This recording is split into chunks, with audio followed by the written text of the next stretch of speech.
was at a restaurant the other day, and the waiter asks me, "How'd you find your food?" And I said, "Pretty easily. Put it on my plate." All right, cool. Now that we're warmed up, I'm not the smartest guy. I often get things confused with one another. For example, I often mix up the terms gigolo and juggalo, which probably explains why I keep paying clowns for sex.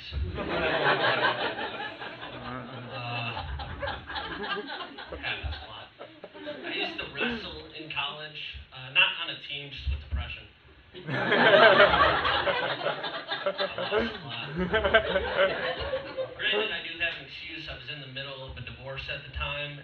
Not mine, it was my parents, but I was in the middle of it. My friend once told me he'd take a bullet for me, so I shot him. How do you do it?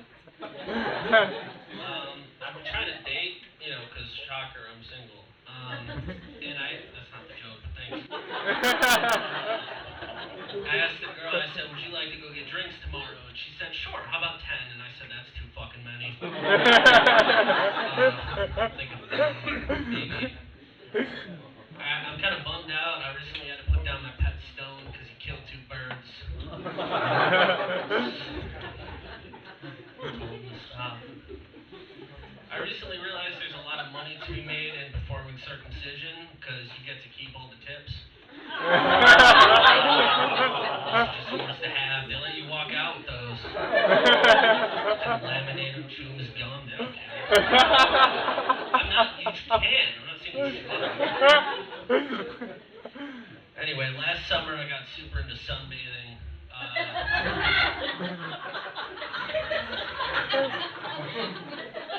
So if anyone here has a son,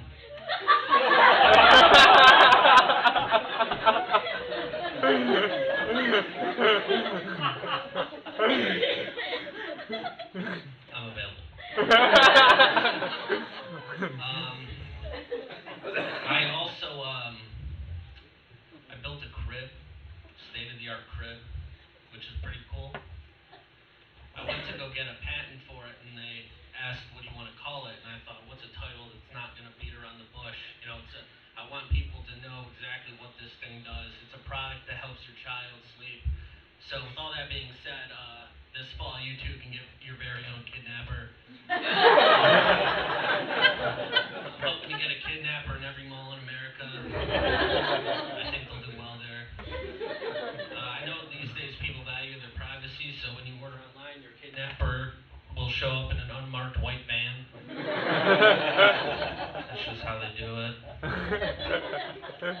I got fired from my job at the boomerang factory because I kept throwing out the bent ones. You guys ever seen the Sully movie? Not the monster, the plane guy. I watched it recently, and the whole time I'm watching it, I'm like, this dude wants to crash this airplane. He really wants to, really bad. Because as soon as that turbine went out, they're like, "Sully, man, don't worry about it. We're gonna reroute you to Newark. Everything's gonna be cool." And he's like, "No, I can't do it. Not today." Into the water we go. To be fair, I would rather dive headfirst into the Hudson River than spend any amount of time in fucking New Jersey. I still feel like he came to that conclusion a little quick, though. And everyone's like, "Sully, he's this cool, awesome, special guy. He lost everyone's luggage. No one's luggage got to where they're it's at the bottom of the river. Imagine you're all wet because of the thing. And you try to change your shirt, and that's also wet. Thanks a lot, Sully. Some guy stopped me on the street the other day and asked me what's God's position in my life. He said, "What is God's position in your life?" And I thought about it, and I was like, besides a missionary, I'm pretty sure God's position in my life is middle linebacker. Because, every time I get going, he's always there to take me out. That's a football joke. Speaking of football, who here likes football? Woo!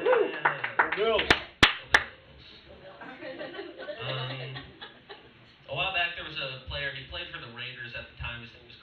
aggressive. He came out as gay. That's great. Yeah, love. That's awesome. But like when he came out, there were a lot of people online talking about, oh, so football's fucking gay now? Football's just fucking gay. And I'm like, dude, it's always been gay. It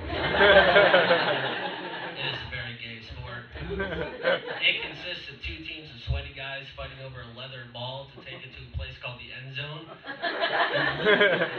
That's a gay bar. If they don't do that, they still can't kick it through two tall erect poles sticking out of the ground.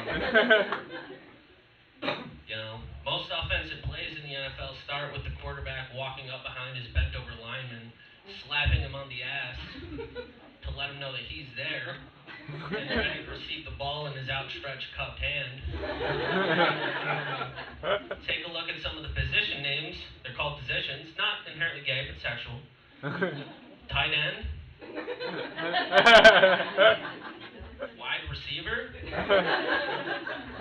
That's gay. The commentators don't do themselves any favors too. Like, have you ever like really listened to a football game?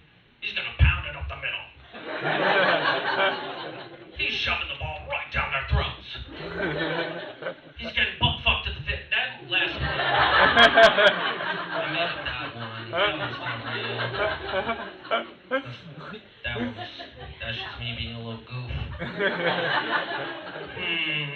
What other jokes do I want to tell? I got a fight with my piggy bank. We were arguing over who out of the two of us could eat the most money. Get it? Because he's a pig. That's fine. I won, so if anyone needs change, I'll be in the bathroom after this. That's a new one, it's fine. You know what? I'm going to do a completely new joke. I have more time than I thought. I've never done this before, so...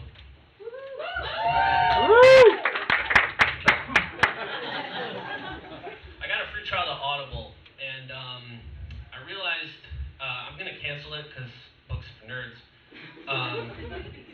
But they have, like, Where's Waldo on there? You know, the very famous picture book that you use your eyes to... Well, I guess you use your eyes for everybody. But, like... I told you, it's a new joke. These ones are, like, specifically for your eyes. And I'm just kind of curious as to what that might sound like. So please, if we can, I'm gonna reenact what I think a Where's Waldo audiobook might sound like, and then you guys just you can close your eyes, pretend we're listening to all about. This is a new joke, don't make fun of me, okay? Ready? Where's Waldo? Chapter 1, A Day at the Beach. No, not no.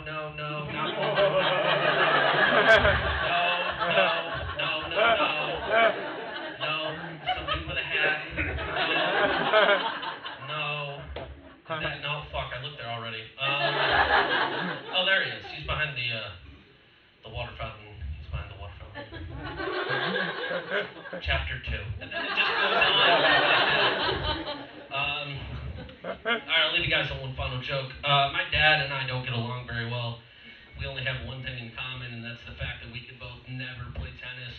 Admittedly, for different reasons. I can't play tennis because I don't do very well with blame. Whenever I try to play, someone's always telling me that I'm at fault for some reason. And my dad can't play tennis because it involves love. Not really for him. He's more of a golf guy because golf is a sport that consists of repeatedly hitting something and then watching it leave you. But not only watching it leave, being confused as to why it didn't go where you wanted it to go. My name is David. Thank you guys so much.